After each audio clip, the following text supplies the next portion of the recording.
talking about international business theories. We discuss about the first one, mercantilism, right? Absolute advantage theory, comparative advantage theory. Now here's the fourth one, which is called as factor endowment theory. Otherwise, it's called as Hexer-Ohlin theory. Okay, in short, HO theory. This is the fourth theory we're going to be studying under this topic. So, as this theory is given by two people, okay, there were two economists, that is Elie Hexer and Bertil Ohlin. These were the two people who propounded this theory called as factor endowment or factor proportion theory. It was given in the year 1933. Now, what does the theory state? The theory predicts a country's pattern of trade to its endowment of factors of production. Let's repeat. The theory, that is HO theory, predicts a country's pattern of trade to its endowment of factors of production. Now let's understand what is country's pattern of trade. Country's pattern of trade means its composition of exports and imports. That means what amount of exports does a country have, what amount of imports does a country have, right? That is the pattern. With the help of this theory, we can predict what products does the country export, what products does the country import, right? So that's about the country's pattern on trade. Next, we have endowment of factors of production, which is the capital and labor. That means we're going to understand whether the country is rich in capital, that means it has more finance, or whether the country has more labor. For example, our country, India, is commonly called as what? The most populated country, or the second in world population. That means we are abundant in labor. Okay, one of the highest factors of production for us are what? Labor. We have men, or we have laborers in abundance. So is China, right? Now, well, if you can take the example of other countries, they have less population but they have more capital in nature, or as a factor of production. So endowment of factors of production means how much of labor and capital, okay, whether the country is rich in capital or whether the country is rich in labor, and in what proportion, okay, in what proportion these both are. So based on the country's resources, okay, so this theory, that is Hexer-Ohlin theory, helps us predict what kind of goods and services a country is going to export or import. So this theory will help us understand which kind of goods the country will export, which kind of goods the country will import. So here the theory found out that a country will export goods that are intensive in its relatively abundant factor and will import goods that are intensive in its relative scarce factor. Which means to say, if a country is abundant in labor, that means India has abundance in labor or workers. So we are going to export labor oriented goods. Got it? We are going to export labor oriented goods. That means we have abundant factor. Import. What shall we import as India? We are scarce of capital or financial resource or technology. Okay, so those goods which involve lot of capital or technology, okay, we can't produce them. Therefore, we will import them because we are scarce in terms of capital or technology. Got my point? So any country, if it is rich in capital, it will export capital oriented goods. If it is rich in labor, it will export labor-oriented goods. Opposite, it will import capital-oriented goods. Okay, that means why do you think we are going to export what we have in abundance? Abundance means cheap. Okay, anything that is abundant, the price of that particular product is going to be very cheap. I mean to say very low cost. I can bring down the cost of production to a very low level. Otherwise, when I say it is a scarce factor, right? Scarce factor, that means the cost of production is going to turn up to high. So I rather import that from other country rather than having it have the production in my own country. So that's what the HO theory talks about here. Now let's look at an example over here. I mean the theory explanation. Suppose there are two countries, that is A and B. There are two products, X and Y, and then two factors. Just now we discussed, right? Capital and labor. Now that's why now we took the example of two countries, two products, and two factors. That is why this theory has another name called 2 into 2 into 2, because we are considering two countries, two products, and two factors. So that's why the theory is so called. Now, suppose this is true. Which is true? Now here K stands for what? Capital. L stands for what? Labor. And we have a combination of two countries there. We are taking the count of capital and labor per country. Okay, so on the left side we have capital of country A divided by labor of country A. Right side we have capital of country B divided by labor of country B. So what exactly we are looking here is how much amount of capital do I require per laborer. Let me repeat. What is the amount of capital I require per labor? Okay, that is the base over here. From this example and the sign that you see, country A requires more amount of capital per labor than compared to country B. I'll repeat.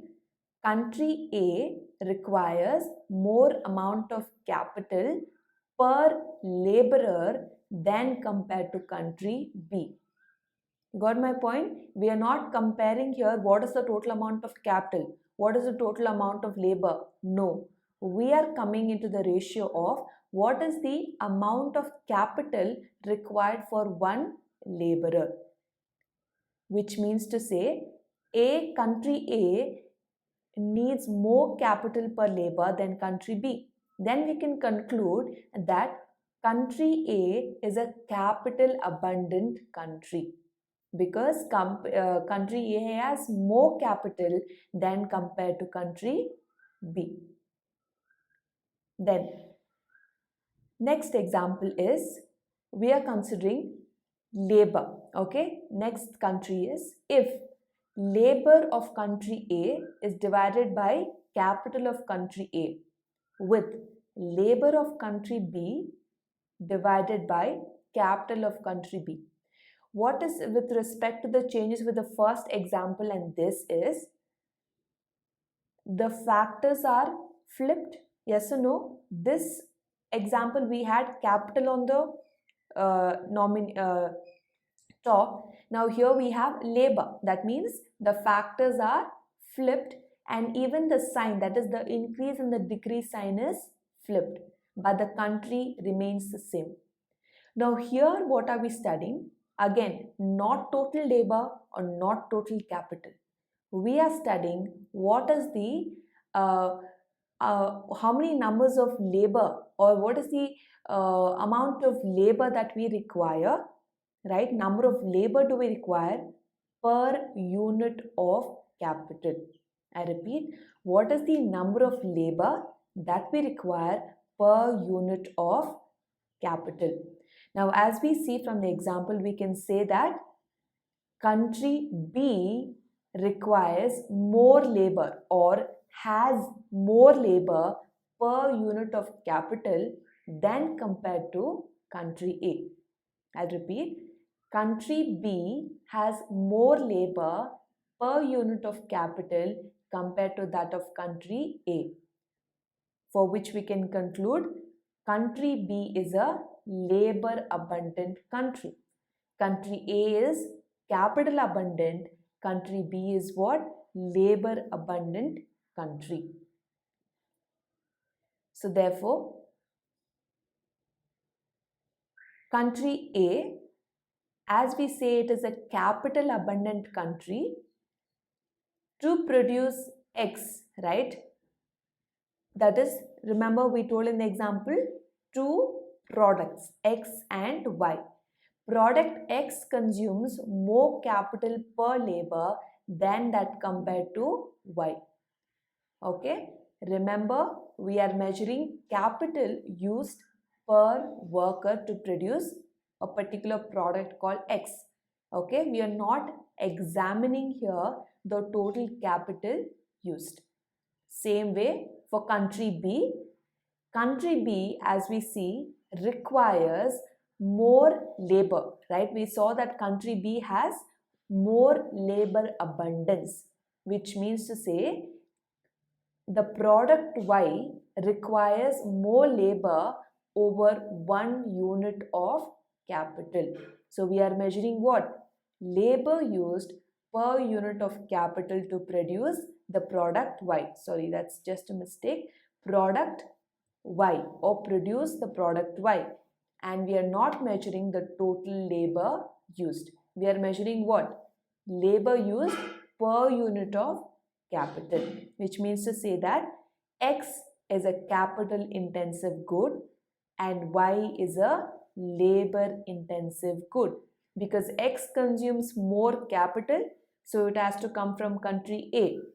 Y requires more labor and country B is labor abundance country.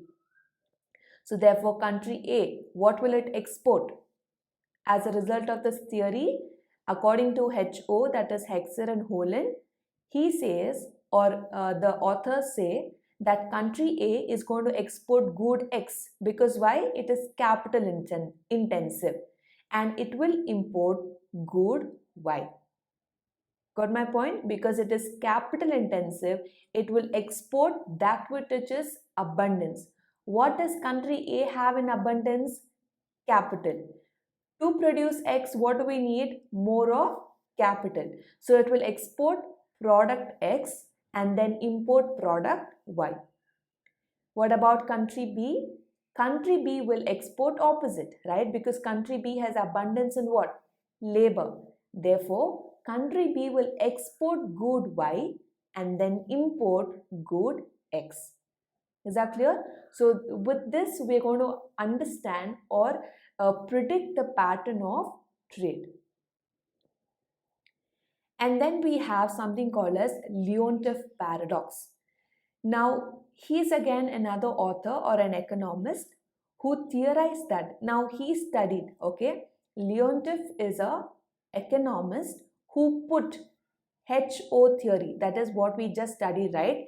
Hexer-Holland theory into practice. He wanted to understand whether in reality do countries actually, does this theory apply to countries in the international trade? So he told that based on the theory, now US, that is United States of America, is a capital abundant country and they will be exporting capital intensive goods and importing labor intensive goods, correct? That was exactly according to the theory. Because this country is capital abundance, it will export capital goods and import labor goods. But as I told, he made sure whether this theory is actually applicable to the countries. So he conducted a study in the year 1953 and found out that US exports labor intensive goods and imports what? Capital intensive goods, which was actually the opposite. Yes or no? It was exactly opposite of what? what Hector Olin stated, right? USA being the capital intensive country, it started actually exporting more of labor oriented goods and started importing what? Capital intensive good, which was exactly opposite. So this study what he conducted was contradictory to HO theory. That's why it's called as what? The Leontief paradox. What do you mean by paradox? Something that is opposite or contradictory, opposing to the theory. Okay, so from that study he conducted that this is not true, right? There are countries that can go opposite of what was stated in the theory. Hope all of you understood the Hector-Olin theory and the Leontief paradox. Moving on to the fifth theory of international business, that is called as product life cycle theory. Now, all of you have come across this theory or this concept of product life cycle, right? How the product is introduced and then it grows and then it matures, reaches its maturity stage, and then it starts to decline. The sales start to drop, and then it finally ends up in loss, or you need to start back again with introduction of a new product. All of you are, I'm sure, familiar with this diagram that is displayed on the screen. Let's look at what product life cycle theory has to say. Now, this theory was developed by Mr. Raymond Vernon. Okay, he developed this theory in the early 1960s. Now, what does he attempts? Again, he attempts to explain the global trade patterns. Now, did we study in HO theory the same trade pattern? Yes or no? Now, here also he tries to prove another point. Okay, he tried. Now, what HO theory told? If it's a cattle abundance, they'll only export cattle abundance goods forever. And if it's a labor intensive, they will always export labor oriented goods. But Raymond Vernon wanted to prove it wrong, or he wanted to say over the period of international business, things can change. Okay, so he tried to explain that the cycle products go through. Okay, initially when it was introduced and when it reaches maturity or decline, during that period or during that cycle, what happens to the product when it is exposed to international trade? So he says initially maybe when it is capital intensive or labor intensive, it might export the same goods, but then over the period of the cycle of the product, it is not the same. That's what Mr. Raymond tries to prove in his theory. So he says companies will manufacture products first in the countries in which they were researched or developed. Okay, now what he says is if any product is newly invented or discovered, okay, that means he says mostly, okay, these developed countries come up with new products. Of course, today it might not be the same, right? Even the underdeveloped or the even developing countries come up with new products or inventions. But in this theory, okay, remember it was given in 1960s. So according to him, he stated that mostly developed countries produce or try to invent new products. Okay, so over the product life cycle, production will shift to developing countries as the product reaches the stages of maturity and decline. So what he stated is production will move out of the country of origin. Let's say if product is originated in USA, okay, and it meets the local demand and then it grows. Once it started getting exported and the product reaches maturity stage, then the production will not remain in the country of US. The production will move out of US into other developing countries. Okay, that's what he stated. Now, according to him, he developed this product life cycle. In short, there's innovation, there's production, there's export, and there is import. Okay, this is the product life cycle that he stated in his theory. He divided the products into categories based on the product life cycle and how they behave in the international market. Now let's analyze all the four stages. The first stage is innovation stage, right? So in this stage, what happens? A new product is innovated or invented, okay? And it's only available in the home market, or I can say as home country. Now let's say if it is invented in USA, it is only available in USA, correct? Now when it is initially introduced or invented, definitely the product is very highly priced, and then needs high promotion and advertising, because people are not aware of the product, people are not aware of such product exists. Let's take this example or a study. We saw that the light bulb, right? We all know who invented it. It was by Mr. Thomas Alva Edison, right, in the year 1879. Now this stage was innovation. He just invented it. Okay, he invented a light bulb. Stage 2 goes to production. Now here what happens? First stage, it is invented the product, and now it is supposed to reach the local market or meet the demand in the home country. Okay, so the main target is to meet the target demand. So slowly the product begins to reach its demand or reach the people in the market or home country. Okay, so demand was huge in the local market. That means whichever country the product is invented or discovered, in that particular country the product grows a huge demand. Okay, so after innovation of the bulb, the production was started. So first it was invented, and then it started to begin to produce on a very large scale, right? So there they began a production company called as Edison Electric Illuminating Company or Light Company. Okay, it started in New York in the year 1880. And then we move on to stage 3, which is called as the export stage. After reaching this saturation, what do you mean by that? That means you have had the highest peaks of demand in your home country. Everybody has bought your product, or everybody in your home country has awareness or bought the product or using the product. What's next? Once the home country's demands are met, then the product will be exported. Okay, once the home country's demands are met, the product will be exported to those countries where this product has been not launched yet. Okay, where other countries have no idea of what is a light bulb. Okay, they do not know what is electricity or how we can have light bulbs, right? They had no idea about the light bulb, so they started exporting it. So after capturing the whole market in USA, that is the home country, the Edison Electric Illuminating Company exported the light bulbs to other countries. So now the exporting of the product begins. So now we come to the last stage, that is the import stage.